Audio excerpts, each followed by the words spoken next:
Hey there kids, welcome back to Sunday School. My name is Abigail and I'm a teacher here at Community Christian Church of Moore Park. And today we're going to be learning about when Joseph's brothers go to visit Joseph in Egypt. So let's go ahead and watch the story for today's video. Joseph's brothers go to Egypt. Once again, there was a famine in the land of Canaan. The brooks dried up and there was less and less water in the wells. Our food is almost gone, said Jacob. I am worried, said Reuben, Jacob's eldest son. What are we going to eat? I have heard there is corn in Egypt, said Jacob. Go there and buy food. So Joseph's 10 brothers went to Egypt to buy grain. They had one more brother, the youngest of the family, but Jacob said, I'm not sending Benjamin that far away from home. His brother Joseph was killed, and I don't want anything to happen to Benjamin. Jacob thought that Joseph was dead, but Joseph's lying brothers didn't know what had happened to Joseph. His brothers did know they had put him in a pit and sold him as a slave. Joseph had been mistreated even though he had done nothing wrong. What they didn't know was that Joseph had gone from the pit to prison, but now was in the palace. Because God knew Joseph was honest and kind, God arranged to have him in the palace and to be the ruler over all Egypt. He was next in command after King Pharaoh. As the brothers traveled to Egypt, they saw lots of countryside. I'm surprised it looks just as bare as the land back home, said Simeon. But when they arrived in Egypt, they learned that there was a great storehouses filled with grain. Like everyone else who came to buy food, the brothers had to appear before Joseph, who was in charge of selling the food in the storehouses. It had been 20 years since they had sold their little brother as a slave. Now Joseph had grown to be a handsome man.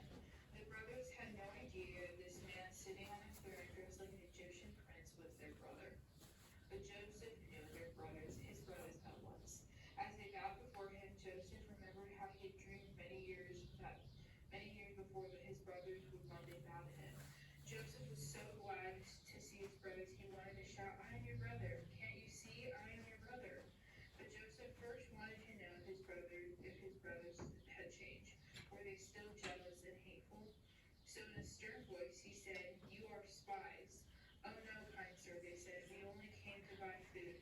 We are 10 sons of our father Jacob. One other brother, the youngest, is still at home. If we don't get some grain, we will all starve. Joseph was overjoyed to hear his father and younger brother were still alive. I won't believe anything you say unless you bring me your younger brother. Joseph put all 10 brothers in prison for 3 days. While in prison, they did a lot of thinking about how they had treated Joseph when they had sold him as a slave.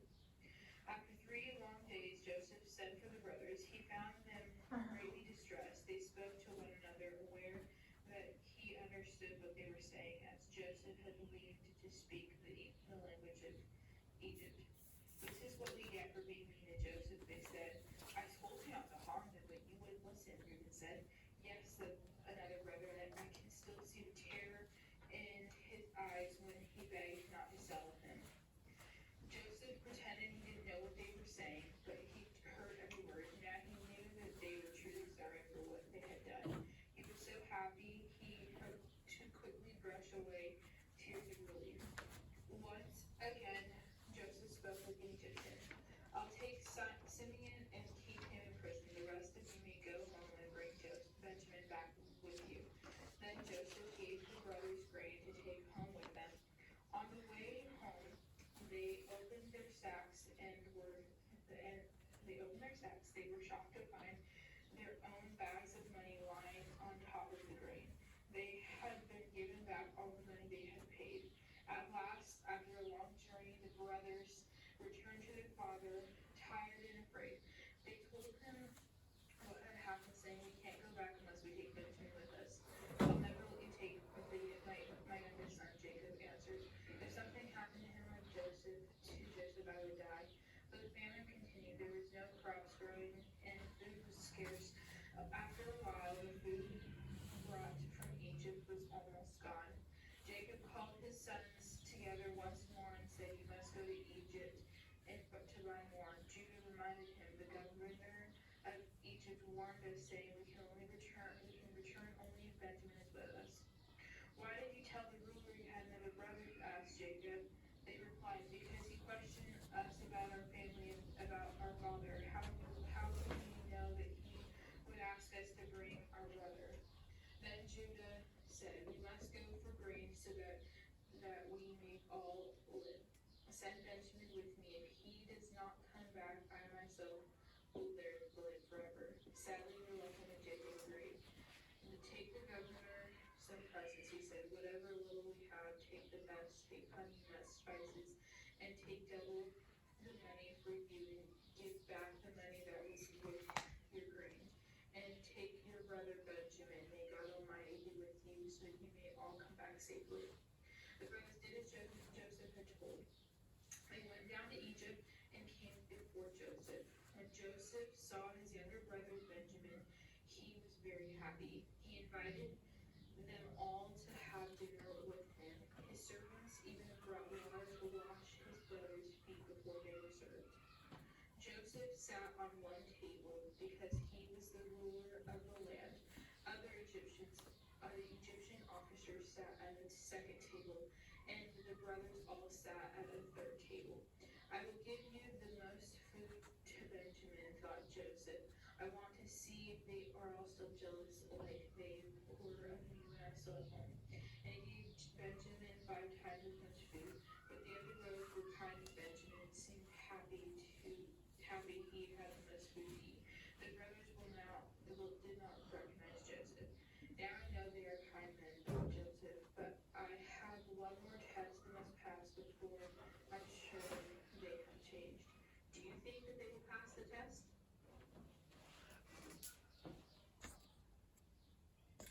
Your guys' memory verse for this week is, whatsoever a man soweth, that shall he also reap. Galatians 6:7.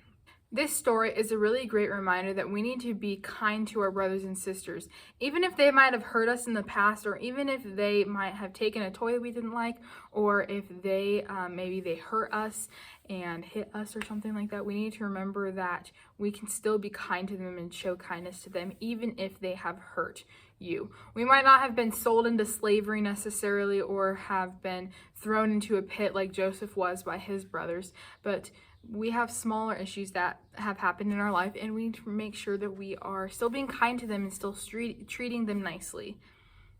So we're going to go ahead and do some worship with Miss Lewis. Let's go ahead and say hello to Miss Lewis. Hi, boys and girls. I am back with another worship song for you, and this one is called Down in My Heart. So the words go like this. I've got the joy, joy, joy, joy down in my heart. And when we say the word joy, we're going to put our hands up like, yay, yay, like you're really happy. Like if you were to bounce up and down, right? When you're really happy, you would move your hands around. I've got the joy, joy, joy, joy down in my heart. Down in my heart. Down in my heart, I got the joy, joy, joy, joy down in my heart. Down in my heart to stay. Now, the red verse says, I've got the love of Jesus down in my heart. And what I'm going to do is I'm going to wrap my arms around myself, and I'm just going to go back and forth, because that's what the love of Jesus reminds me of. When I think of God loving me and Jesus loving me, it's kind of like my mommy or my daddy were giving me a great big hug, and I feel so safe and I feel so content when I'm with them. And so you're just going to put your arms around yourself. I've got the love of Jesus down in my heart. Down in my heart. Down in my heart. I've got the love of Jesus down in my heart. Down in my heart to stay. And once again, when I am here playing the piano for you, I can't do all the hand signs, so that's something you need somebody to help you with, okay? You just have to remember to do it by yourself. Here we go. I've got the joy, joy, joy, joy down in my heart. Down in my heart. Down in my heart. I've got the joy, joy, joy, joy down in my heart. Down in my heart to stay. I've got the love of Jesus down in my heart. Down in my heart. Down in my heart. I got the love of Jesus down in my heart. the joy, joy, joy, joy down in my heart. Down in my heart. Down in my heart. I got the joy, joy, joy, joy down in my heart. Down in my heart to stay. That's it, boys and girls. I had fun worshiping with you once again. Have a wonderful, blessed day, and I'll see you in the next video. Bye.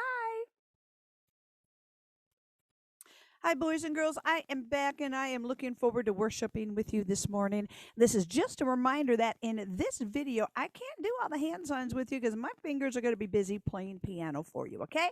So let's go ahead and sing Do Lord together. Do Lord, oh do Lord, do remember me. Do Lord, oh do Lord, do remember me. Do Lord, oh do Lord, do remember me. Way beyond the blue, I got a home in glory land and outshines the sun. I got a home in glory land that outshines the sun. I've got a home in glory land that outshines the sun. Way beyond the blue.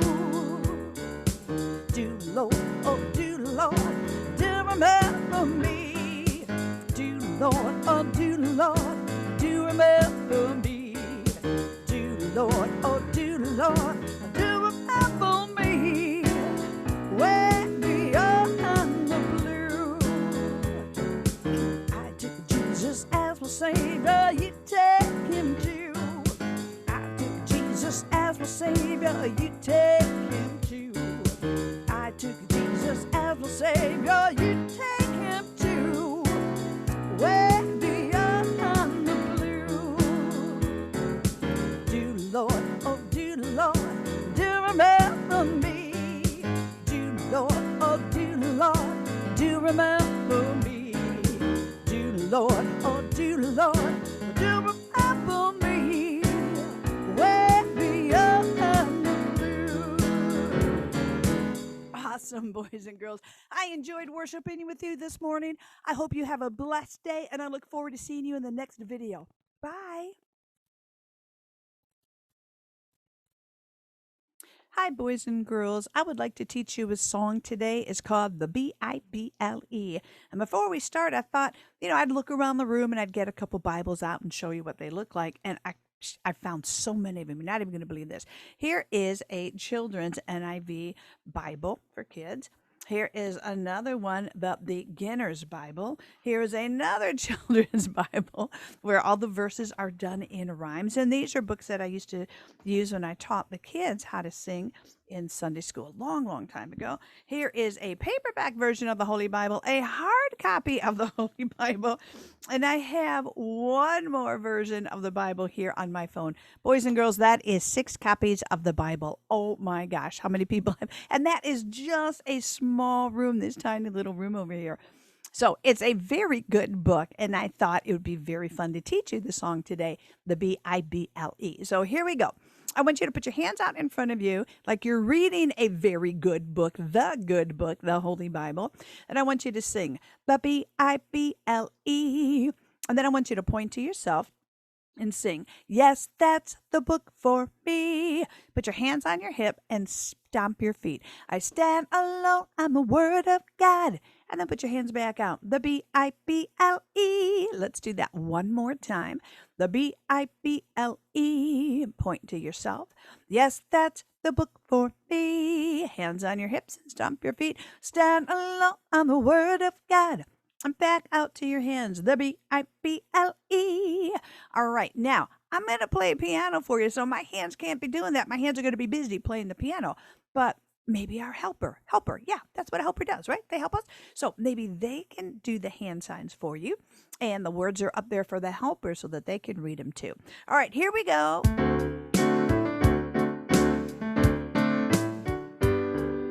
The Bible. Yes, that's the book for me. I stand alone on the word of God. The Bible. The Bible. Yes, that's the book for me. I stand alone on the word of God. The Bible.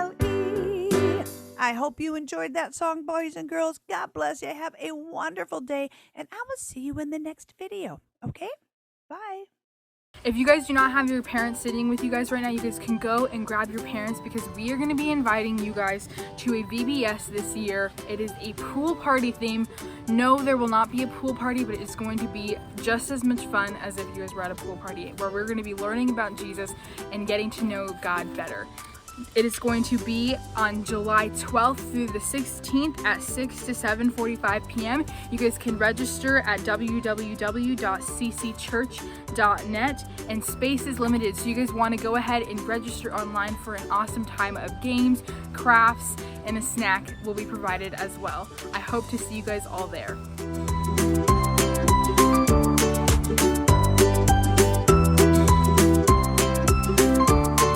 Okay, so today you guys have a coloring sheet that you guys can go ahead and color, and you see all of the brothers bowing down to Joseph, so you guys can go ahead and color that.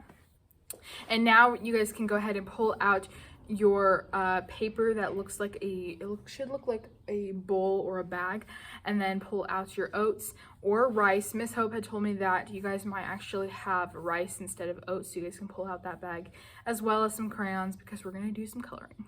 All right, so you guys are going to go ahead and pull out this paper that looks like this. And now what we're going to first do is we're going to go ahead and color it, but don't color up here because that's where the grain or your guys' rice is going to go. So let's go ahead and do that.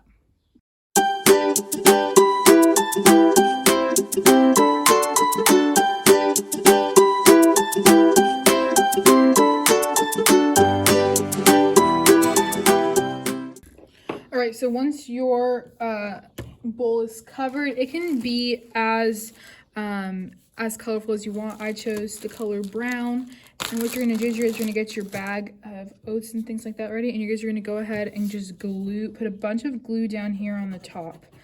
We're going to use quite a bit here because we want to make sure that all of the oats end up sticking.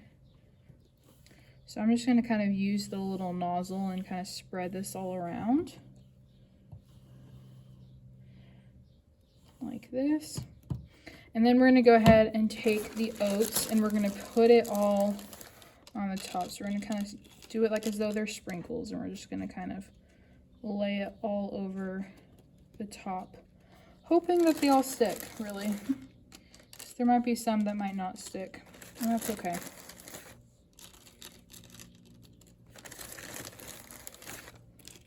So I'm going to try and get as much on there.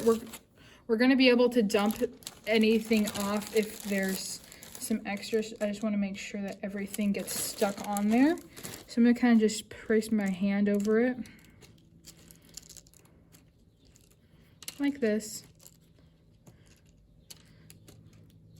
And then what we're going to do is be very careful. You guys do not want to get it on your parents' floor because they will not be very happy with you. But we're going to just tip it up like this on the table, kind of hammer it like that, kind of shake it to make sure that if there's any loose pieces that they'll all come off.